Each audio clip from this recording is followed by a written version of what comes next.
Magandang umaga, magandang tanghali, magandang hapon, at magandang gabi po sa lahat.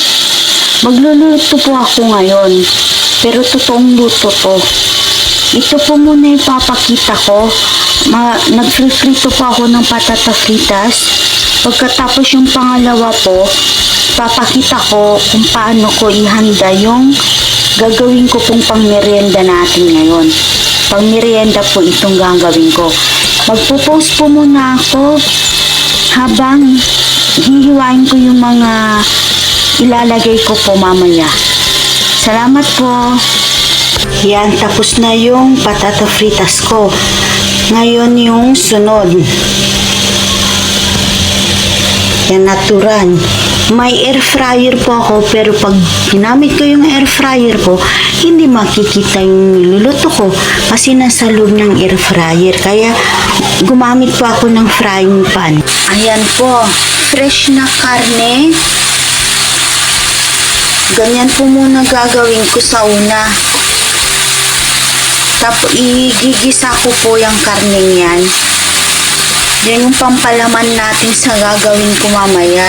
Lalagyan ko pa po ng mga sahog-sahog yan ng konti.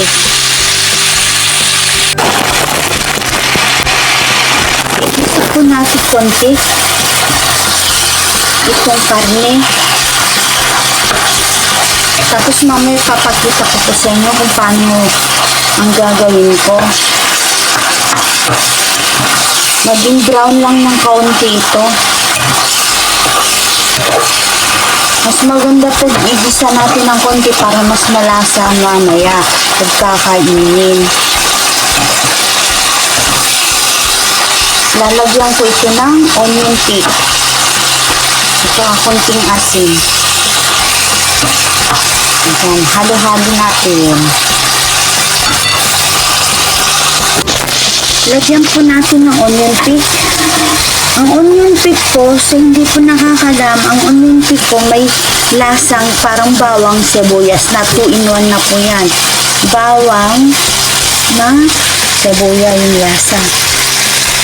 Yan po, lagyan natin. Ihalo-halo natin ito. Ganyan. Ay, kasi nakano lang ako eh. Nahawakan ko isang cellphone para isang kamay lang ginagamit ko. Ganyan. Para may lasa yan mamaya.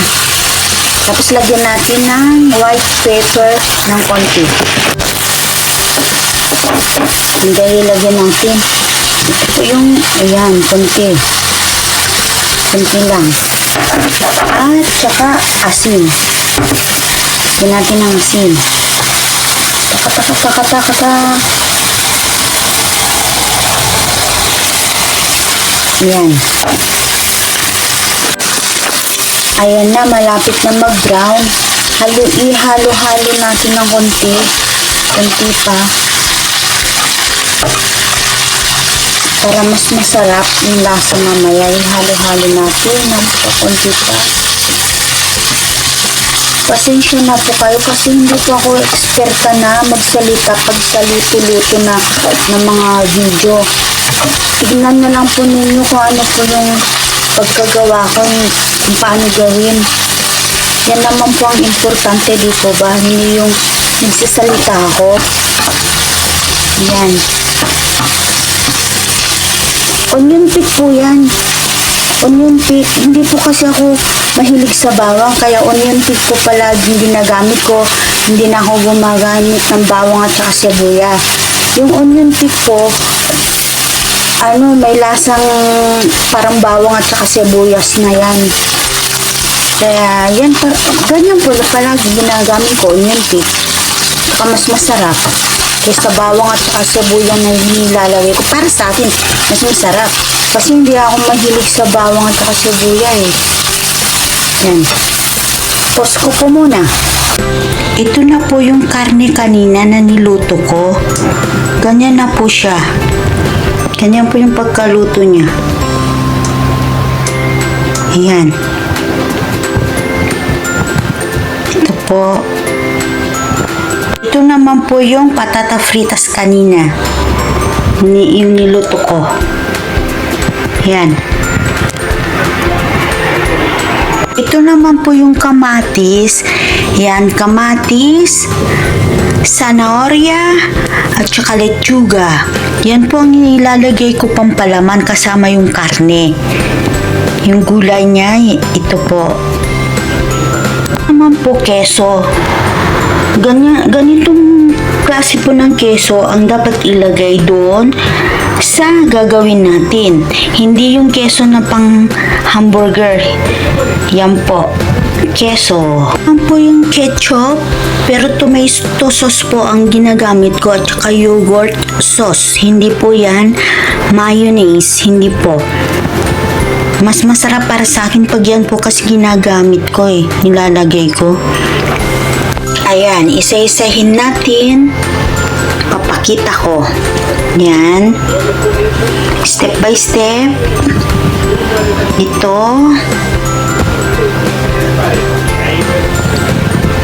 Ito yung pinakahuli, lalagyan natin yan.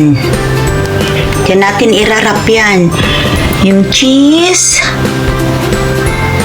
At saka yung mga sauce na gagamitin ko. Yan po. Kumpleto na po. Papakita ko na sa ilalim na sa ibabaw ng lutuan. Yan po. Yan. Papakita ko po kung paano gawin. Ganyan.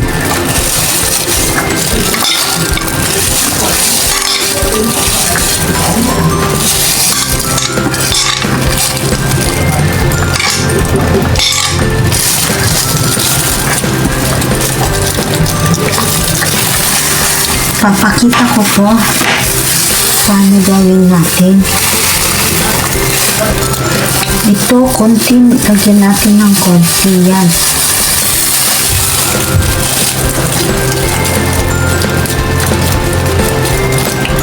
Ganyan.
Pakitin natin.